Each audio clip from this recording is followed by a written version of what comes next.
الحمد لله نحمده ونستعينه ونستغفره ونعوذ بالله من شرور أنفسنا ومن سيئات أعمالنا من يهده الله فلا مضل له ومن يضلل فلا هادي له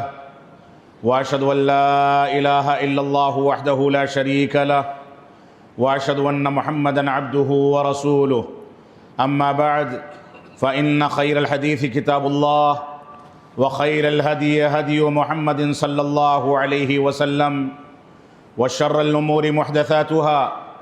وكل محدثة بدعة وكل بدعة ضلالة وكل ضلالة في النار فأعوذ بالله السميع العليم من الشيطان الرجيم بسم الله الرحمن الرحيم يا نساء النبي لستن كأحد من النساء إن اتقيتن فلا تخضعن بالقول فيطمع الذي في قلبه مرض وقلن قولا معروفا وقرن في بيوتكن ولا تبرجن تبرج الجاهلية الأولى. محترم سامعین کرام، بزرگان دین، نوجوانان ملت اسلامیہ اور خواتین اسلام، یہ اللہ رب العالمین کا فضل و کرم ہے کہ اللہ رب العالمین نے جہاں شریعت اسلامیہ کو نازل فرمایا وہیں ہمارے لیے قرآن و سنت کی پیروی کرنے اور اس کے مطابق زندگی کے تمام گوشوں کی رہنمائی کو یقینی بنایا۔ اس وقت اگر ملک کے پیمانے پر یا عالمی پیمانے پر اس بات کا مشاہدہ کیا جائے کہ جس انداز سے مسلمان ہمیشہ کے طریقے سے نشانے پر ہیں، ملک کے اندر خواتین اسلام کے حجاب کو اور خواتین اسلام کو نشانہ بنایا جا رہا ہے، ایسی صورتحال میں جب ہماری مسجدوں کو نشانہ بنا کر کے بلڈوزر اور اس انداز کی سیاست کھیلی جا رہی ہے اور مسلمانوں کو ہر جگہ دبانے کی کوششیں کی جا رہی ہیں، ایسی صورتحال میں قرآن و سنت کی پیروی کرنے والوں کی اور قرآن و سنت کے مطابق چلنے والوں کی ذمہ داریاں کیا ہیں، اس پر میں آپ کے سامنے تھوڑی سی گفتگو کروں گا۔ اللہ رب العالمین نے جہاں مردوں کو عورتوں کے اوپر قوام بنایا، عورتوں کی اور خاندانوں کی ذمہ داری عطا فرمائی، مردوں کو یہ ذمہ داری دی گئی کہ مرد حضرات قرآن و سنت کے مطابق زندگی گزار کر کے اپنے خاندانوں کی اسلامی تربیت کی جانب توجہ دیں۔ جہاں رب کائنات نے ہم لوگوں کو اس بات کا حکم دیا کہ یا ایھا الذین آمنوا قوا انفسکم واہلیکم نارا، اے ایمان والو اپنے اہل و عیال کو اور اپنے آپ کو جہنم کی اس آگ سے بچاؤ اور ڈراؤ جس آگ کا ایندھن خود انسان اور پتھر ہوں گے۔ وہیں رب کائنات نے دوسری جانب ان خواتین کو دو پہیے کی ایک گاڑی یا ترازو کا ایک پلڑا بنا کر کے اس معاشرے کو بیلنس کرنے کا انتظام فرما دیا۔ جہاں مردوں کو ایک جانب قوام بنایا، وہیں دوسری جانب خواتین کو گھریلو تربیت، اسلامی تربیت اور نئی نسل کو قرآن و سنت کے مطابق لے کر کے چلنے کی ذمہ داری عطا کی۔ اللہ رب العالمین نے خواتین کو جہاں ایک جانب اپنے شوہر کی غیر موجودگی میں خاندانوں کا ذمہ دار بنایا، بچوں کی تربیت کا ذمہ دار بنایا، وہیں دوسری جانب اسی عورت کو ماں کے روپ میں مرد کے بالمقابل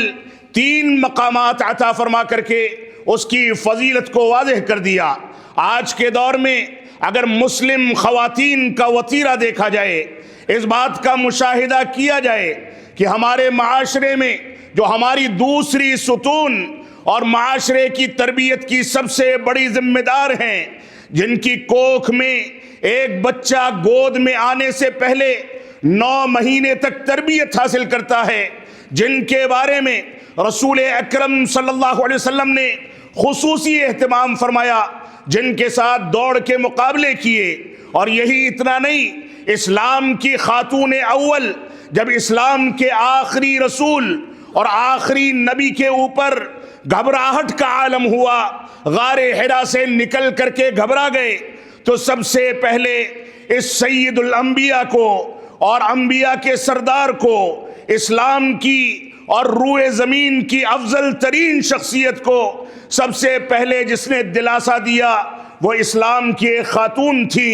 اما خدیجۃ الکبریٰ تھی۔ انہوں نے فرمایا تھا کلا واللہ لا یخزیک اللہ ابدا، اور ذات کی قسم جس کے ہاتھ میں میری جان ہے وہ آپ کو ضائع نہیں کرے گا۔ آپ تو رشتہ داریوں کو جوڑتے ہیں، دوسروں کو کما کر کے کھلاتے ہیں، دوسروں کا بوجھ اٹھاتے ہیں، اور ایسے ہی آزمائشوں اور مشکلات کے وقت میں آپ حقانیت کا اور سچائی کا ساتھ دیتے ہیں تو رب کائنات آپ کو ضائع نہیں کر سکتا۔ تو اسلام میں اس خاتون کا ایک مقام ہے، اسی مقام کی بنیاد پر رسول اکرم صلی اللہ علیہ وسلم کو رسالت ملنے سے پہلے اما خدیجۃ الکبریٰ رضی اللہ تعالیٰ عنہا نے آپ کی صدق و امانت کی صفت سے متاثر ہو کر کے آپ کو اپنا شریک بنایا اور تجارت کے لیے آپ کو سفر کرائے۔ یہ خاتون اگر اسلامی معاشرے میں کمزور کر دی جائے، ذرا سی باتوں پر غیر شرعی طریقے سے اس کو چوکھٹ سے باہر کر دیا جائے، غلط طریقے سے اس کو طلاق دی جائے، طلاق کے بعد میں کان میں پھسا کر کے اس کو حلالہ جیسے حرام اور ملعون کام کے لیے آمادہ کیا جائے، اس عورت کی عزت و وقار کو نیلام کر دیا جائے، اس کی اہمیت کو کنارے کر دیا جائے، تو یہ معاشرہ تباہ ہو کر کے ختم ہو جائے گا۔ اس وجہ سے ہماری ذمہ داری ہے کہ ان خواتین کے مقام کو سمجھیں اور یہ خواتین اپنی ذمہ داریوں کو محسوس کریں کہ اسلام نے کس انداز سے ان کی اہمیت کو سامنے رکھا۔ ان کے اوپر نئی نسل کی ذمہ داریاں ڈالی گئیں، ان کو قرآن و سنت کی پیروکاری کا حکم دیا گیا۔ میں نے آپ کے سامنے 2 آیت کریمہ سورۃ الاحزاب کی تلاوت کی ہیں جس میں رب کائنات نے ارشاد فرمایا یا نساء النبی لستن کاحد من النساء ان اتقیتن فلا تخضعن بالقول فیطمع الذی فی قلبہ مرض وقلن قولا معروفا۔ رب کائنات نے پہلی آیت کریمہ میں ارشاد فرمایا اے نبی کی عورتوں، نبی کی بیویوں اور امت اسلامیہ کی ماؤں، تم لوگ سن لو کہ تمہارا مقام عام عورتوں کے مانند نہیں ہے، تم عام عورتوں کے طریقے سے عام خاتون نہیں ہو، بلکہ تم کو رب کائنات نے نبی کی زوجیت میں دیا۔ تمہارے لحاف میں جب نبی ہوتے تھے تو اس کے اوپر وحی کا نزول ہوتا تھا، لہذا تم اپنے مقام کو سمجھو، اور اگر تم تقوی اختیار کرتی ہو تو سمجھ لو تمہارے مقام کو بہت عظیم رکھا گیا ہے، بہت بلند رکھا گیا ہے۔ فلا تخضعن بالقول، امہات المومنین کو کیا حکم دیا جا رہا ہے؟ فرمایا جا رہا ہے کہ اپنی آوازوں کے اندر لچک پیدا نہ کرو، نرمی پیدا نہ کرو، چاشنی پیدا نہ کرو، فطری آواز میں اجنبیوں سے گفتگو کر کے ان کے دلوں میں بیماریاں اور وسوسے اور فتنے پیدا نہ کرو۔ تمہارے لیے اس شریعت اسلامیہ نے تمہارے عزت و وقار کو، تمہاری آبرو کو، تمہارے مقام کو، تمہاری عظمت کو، تمہاری شخصیت کو محفوظ کرنے کے لیے بہت ساری پابندیاں بنائی ہیں، کیونکہ رب کائنات جانتا ہے کہ عورت اگر ایسے ہی بے پردہ نکلے گی، کسی سے بھی بے تکلف ہو جائے گی، کسی سے بھی بے تکلف ہو کر کے گفتگو کرے گی تو یہ فتنہ پیدا کر کے اجنبی مردوں کو بہکا دے گی، شیطان کو درمیان میں آ کر کے ان لوگوں کو بہکانے اور غلط کاری تک لے جانے کا موقع ملے گا۔ تو رب کائنات جس نے اس عورت کو، اس مرد کو پیدا کیا ہے، وہی رب کائنات اس کی فطرت کو سامنے رکھتے ہوئے ہم کو حکم دے رہا ہے کہ فلا تخضعن بالقول، تم اپنی آواز کے اندر اجنبیوں سے گفتگو کرتے ہوئے نرمی اور بے تکلفی کا اسلوب پیدا نہ کرو، بلکہ اگر تم ایسا کرو گی تو رب کائنات نے فرمایا فیطمع الذی فی قلبہ مرض، جس کے دل میں بیماریاں ہوں گی وہ للچا جائے گا، فتنوں کا شکار ہو جائے گا، بہک جائے گا، شیطان رجیم غالب آ جائے گا اور معاشرے کے اندر فساد پنپے گا۔ لہذا تم وَقُلْنَ قَوْلًا مَعْرُوفًا، تم صحیح طریقے سے گفتگو کیا کرو، شریعت اسلامیہ کے حدود کی پابندی کیا کرو، باہر نکلو تو باحجاب نکلو،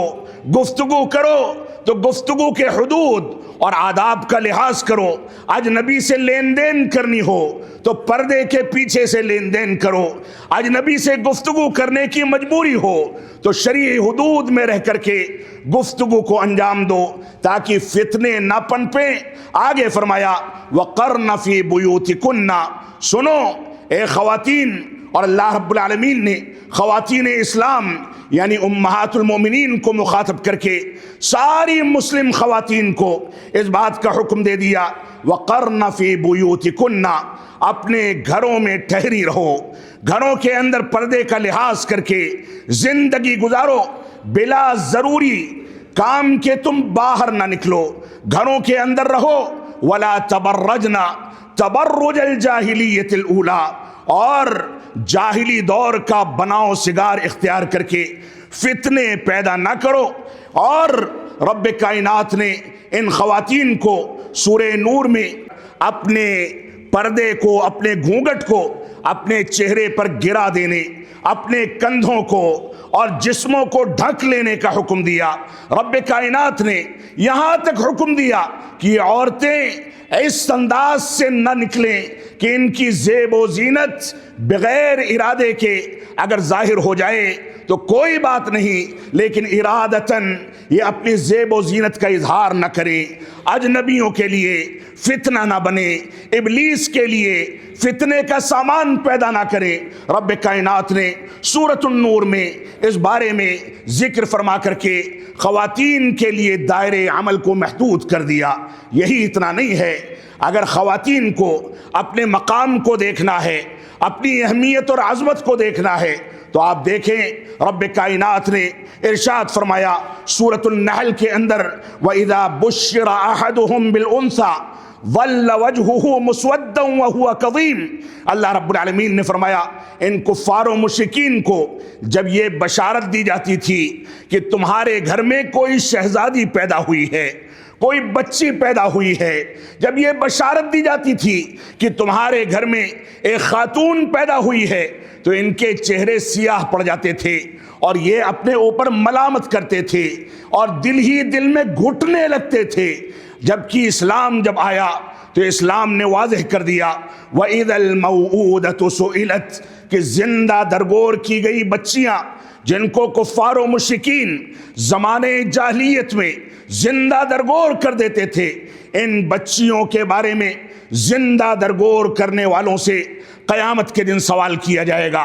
آپ دیکھیں ہماری خواتین اس بات کو سامنے رکھیں کہ یہودیوں نے خواتین کے لیے کون سا وتیرہ اختیار کیا، نصرانیوں نے خواتین کو کس انداز سے باب الشیطان قرار دیا۔ آپ دیکھیں یونانی تہذیب میں اور ایسے ہی کمیونسٹوں کے یہاں، غیر مسلم تہذیب میں، ہندوستانی تہذیب میں، ہندو مذہب کے یہاں کس انداز سے اس عورت کو وراثت سے محروم کیا جاتا تھا۔ ایک دور ایسا بھی تھا کہ اگر شوہر مر جائے اور اس کو جلانے جائیں تو ساتھ میں اس کی بیوی کو ستی کر دیا جائے، ساتھ میں جلا دیا جائے، لیکن اسلام نے اس خاتون کو مقام دیا، اور مقام اتنا دیا کہ رسول اکرم صلی اللہ علیہ وسلم نے فرمایا الدنیا متاع وخیر متاع الدنیا المرأة الصالحہ، یہ دنیا ایک قیمتی سرمایہ ہے اور اس دنیا کا سب سے قیمتی سرمایہ یہ خاتون ہے،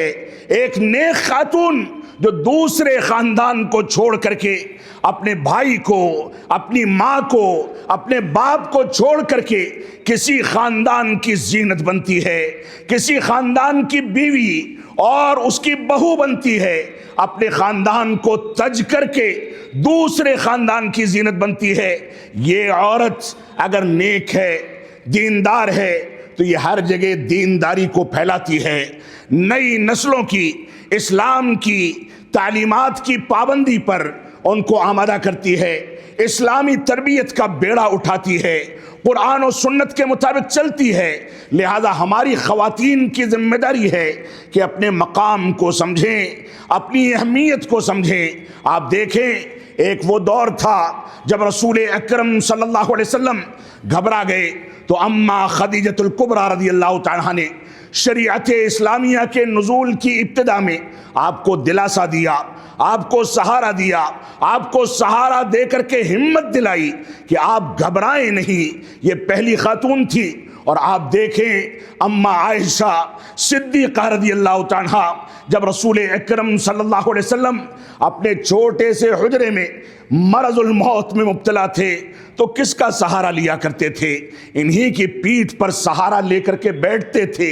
انہی کی مبارک ران پر سہارا لے کر کے اپنا مبارک سر رکھا کرتے تھے، انہی سے کہتے تھے کہ مجھ کو مسواک کرنی ہے، مسواک چبا کر کے آپ کے منہ میں داخل کرتی تھی۔ یہ خواتین تھیں۔ تو اسلام کی مکمل تاریخ، امت اسلامیہ کی مکمل تاریخ آپ ابتدا سے لے کر کے 23 سالہ دور نبوت کی انتہا تک دیکھ لیں، ان خواتین کا خود رسول اکرم صلی اللہ علیہ وسلم کو دلاسا دینے میں، آپ کو سہارا دینے میں، آپ کو خوش کرنے میں، آپ کے لیے ساز و سامان مہیا کرنے میں، آپ کے لیے کھانے پینے کا انتظام کرنے میں، گھر بار کو سجانے اور آپ کے لیے زیب و زینت اختیار کرنے میں ان خواتین کا جو کردار رہا ہے، دنیا کی کوئی تاریخ وہ کردار پیش کرنے سے قاصر ہے۔ لہذا اگر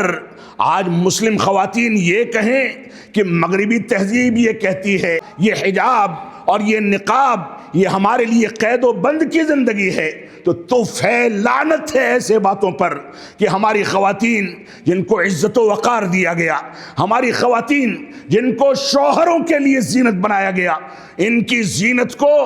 بازاروں میں نیلام کرنے سے روک دیا گیا، ان کی عزت و وقار کا مکمل خیال کیا گیا، ان کی عزت و آبرو کو تحفظ فراہم کرنے کے لیے سخت سے سخت سزائیں متعین کی گئیں، ان کو مقام دیا گیا۔ اگر یہ خواتین نکل کر کے مغربی تہذیب کی پیروکار بن جائیں، فیمنزم کا نعرہ لگا کر کے آزادی نسواں کی بات کریں، شوہروں سے اپنے آپ کو اور مردوں سے اپنے آپ کو بیزار سمجھیں، دوسرے معاشرے کی تشکیل کریں، بے پردہ ہو کر کے نکلیں،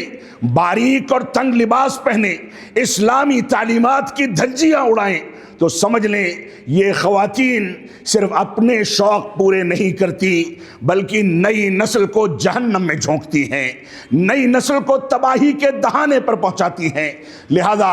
ہماری ذمہ داری ہے کہ ان خواتین کے بارے میں سنجیدہ فیصلے لیے جائیں، ان خواتین سے متعلق ایسے اسکولوں اور تعلیم گاہوں کا انتظام کیا جائے جہاں پر اختلاط نہ ہو، مردوں کے ساتھ ان کو ناچنے گانے پر مجبور نہ کیا جائے، مردوں کے ساتھ ان کو اختلاط پر مجبور نہ کیا جائے۔ ہماری قیادت کی ذمہ داری ہے کہ ان چیزوں پر توجہ دی جائے۔ اور آپ دیکھیں کہ کورٹ کا فیصلہ آ گیا،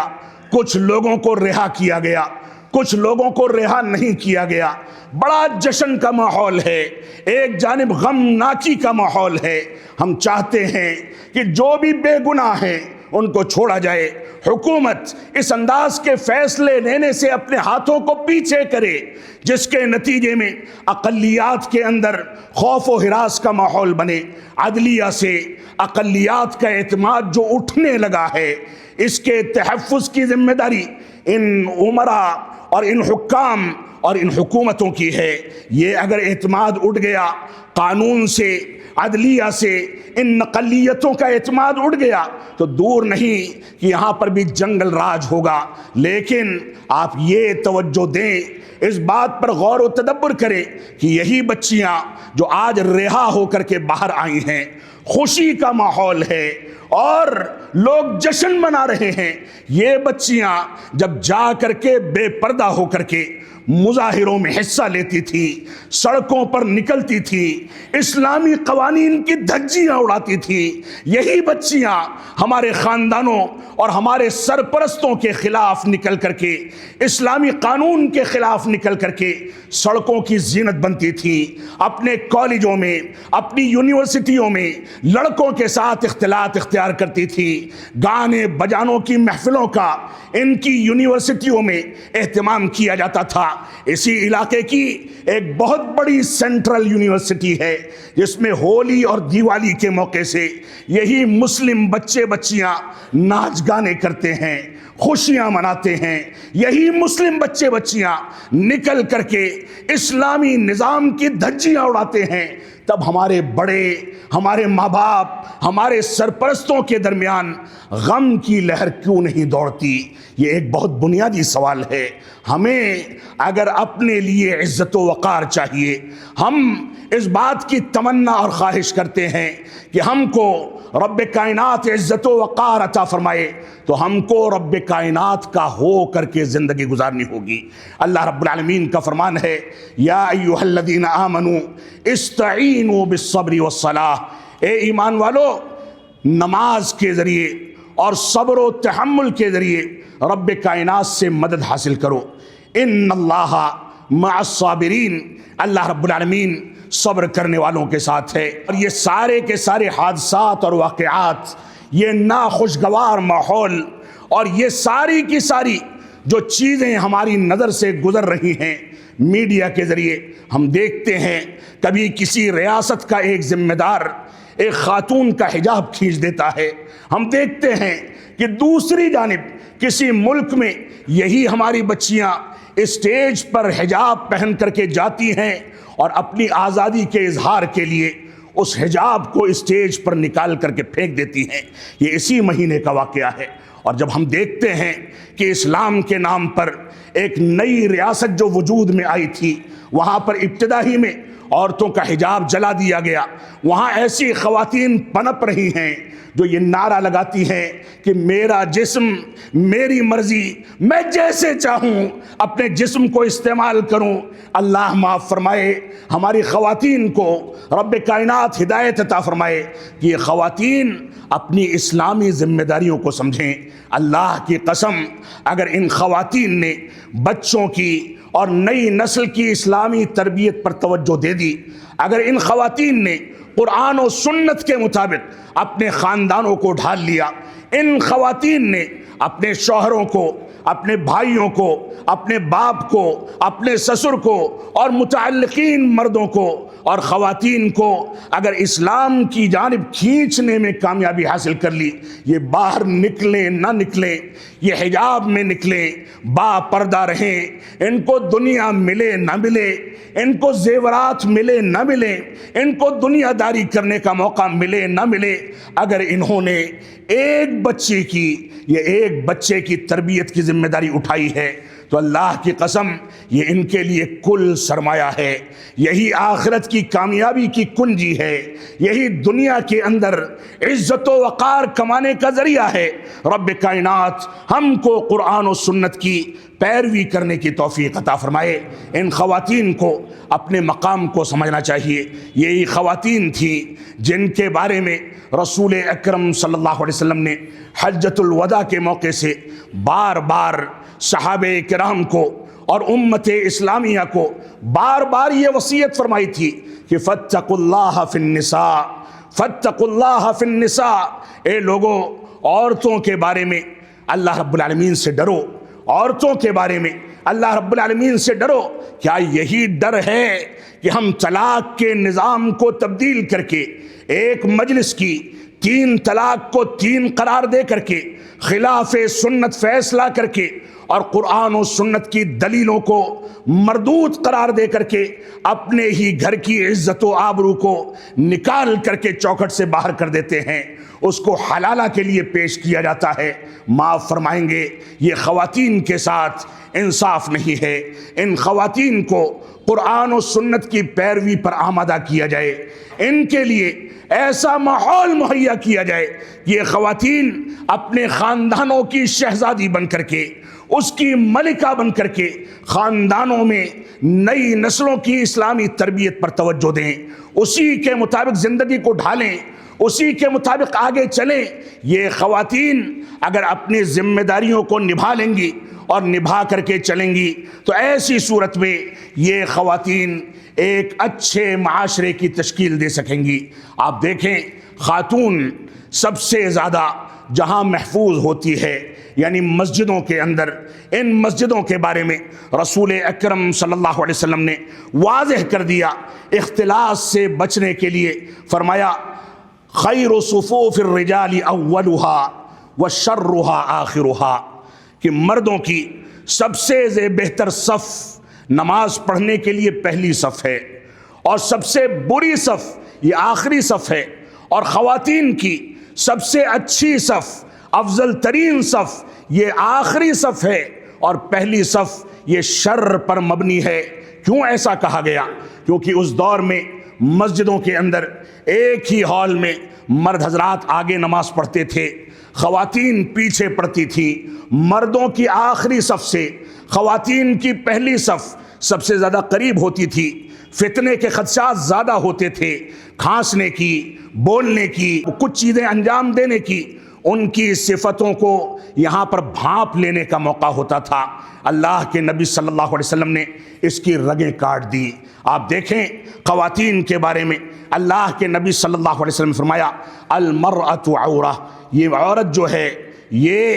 با پردہ ہے، یہ مکمل پردہ ہے، اس کا سارا جسم پردہ ہے۔ اذا خرجت، جب اپنے گھروں سے نکلتی ہے، استشرفہ الشیطان، تو شیطان اس کو بار بار اس کا پیچھا کرتا ہے، اس کی جانب جھانکتا ہے، اس کی پیروی کرتا ہے۔ اور اس کے بعد اللہ کے نبی صلی اللہ علیہ وسلم فرماتے ہیں وَإِنَّهَا لَا تَكُونُ أَقْرَبْ إِلَى اللَّهِ مِنْهَا فِي قَعْرِ بَيْتِهَا، سلسلے صحیحہ کی روایت ہے، فرمایا یہ رب کائنات کے سب سے زیادہ قریب کب ہوتی ہے؟ جب اپنے بیڈ روم کے اندر ہوتی ہے، اپنے حجرے کے اندر۔ قعر کہا جاتا ہے گھر کے ہال کو چھوڑ کر کے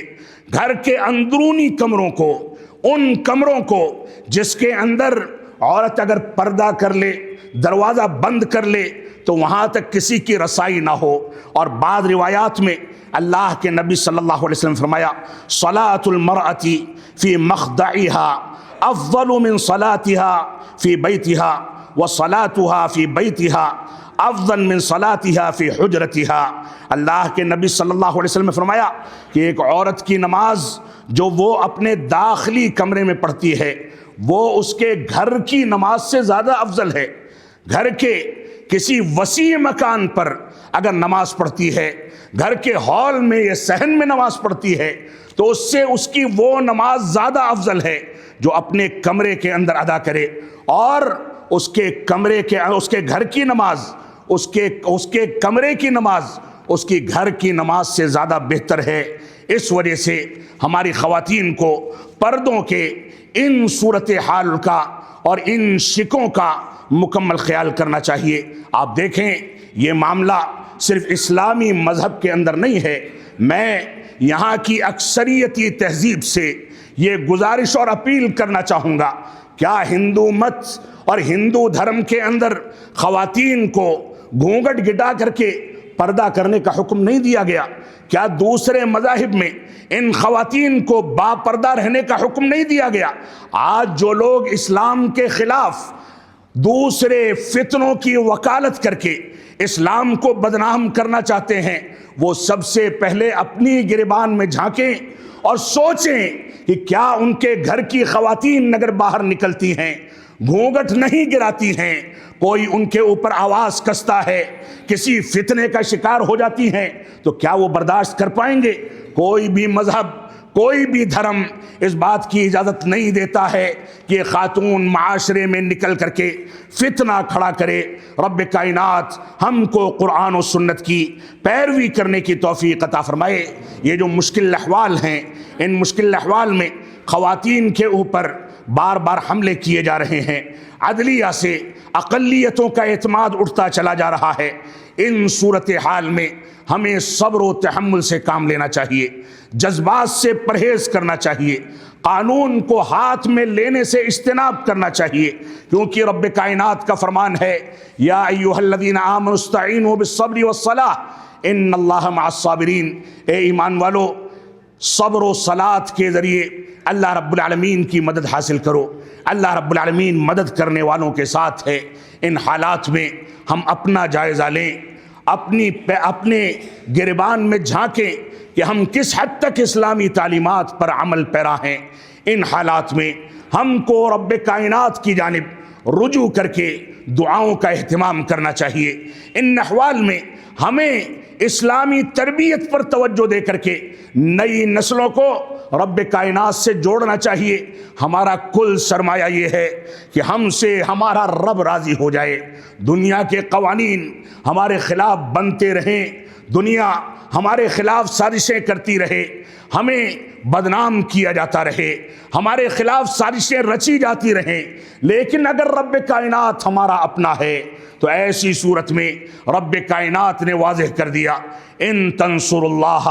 ینصرکم ویثبت اقدامکم۔ اے لوگو سنو، اگر تم رب کائنات کی مدد کرو گے، اس کے دین پر عمل پیرا ہو کر کے، تو رب کائنات تمہاری مدد کرے گا اور تمہارے قدموں کو جما دے گا۔ رب کائنات نے فرمایا وما اصابکم من مصیبت فبما کسبت ایدیکم ویعفو عن کثیر۔ تم کو جو کچھ مشکلات لاحق ہوتی ہیں یہ تمہارے اپنے کرتوتوں کا، سیاہ کاریوں کا، غلط پالیسیوں کا نتیجہ ہیں۔ اس کے باوجود رب کائنات تمہاری بہت ساری خطاؤں کو معاف فرما دیتا ہے۔ ہماری ذمہ داری ہے کہ ہم جو بے چینی کے مظاہر دیکھتے ہیں، جس انداز سے ہمارے بارے میں غلط انداز کے فیصلے کیے جاتے ہیں، بلڈوزروں کے ذریعے ہم کو خوف و ہراس میں مبتلا کرنے کی کوششیں کی جاتی ہیں، ایسی صورتحال میں ہم سب سے پہلے یہ اپیل کریں گے ذمہ داران سے کہ مذہبی تفریق کی بنیاد پر اگر یہ قانون چلے گا اور عدلیہ سے اعتماد ٹوٹے گا تو پورا ملک ٹوٹے گا، اور ہم نہیں چاہتے کہ ہمارا ملک اقتصادی لحاظ سے کمزور ہو، ہم نہیں چاہتے کہ ہمارے ملک کے اندر انتشار پیدا ہو، ہم نہیں چاہتے کہ ہمارے ملک کے اندر بے چینی بڑھے۔ امن و سلامتی یہ ملک کی سالمیت کے لیے سب سے بڑا ہتھیار ہے، اور مسلمان اس کا ہر دور میں سب سے بڑا داعی رہا ہے۔ سب سے زیادہ مظلوم قوم یہی مسلمانوں کی قوم ہے، اور سب سے زیادہ ظلم و جور کو برداشت کرنے والے یہی مسلمان ہیں۔ ان سارے کے سارے حادثات کو سامنے رکھیں، اس کے باوجود ہم یہی تلقین کرتے ہیں کہ صبر و صلاۃ کے ذریعے اللہ رب العالمین کی مدد حاصل کی جائے، مسجدوں کو ویران نہ چھوڑا جائے، اللہ رب العالمین سے دعائیں کی جائیں، مسجدوں کو آباد کر کے مسلمان آئے، روئے گڑ گڑائے، رب کائنات سے بھیک مانگے،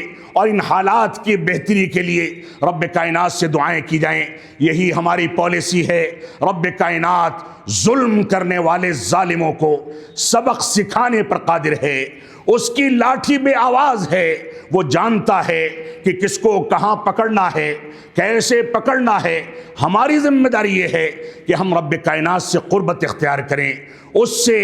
دعائیں کریں، اس سے قربت اختیار کر کے اس کے سامنے دعائیں کریں، روئیں گڑ گڑائیں۔ یہی ہمارا کل ہتھیار ہے، کل کائنات ہے۔ رب کائنات ہم کو اس پر غور و تدبر کرنے کی توفیق عطا فرمائے۔ بارک اللہ لنا ولکم فی القرآن المجید ونفعنی وإیاکم بالآیات والذکر الحمید انہ تعالی جواد کریم ملک بر الرؤوف الرحیم۔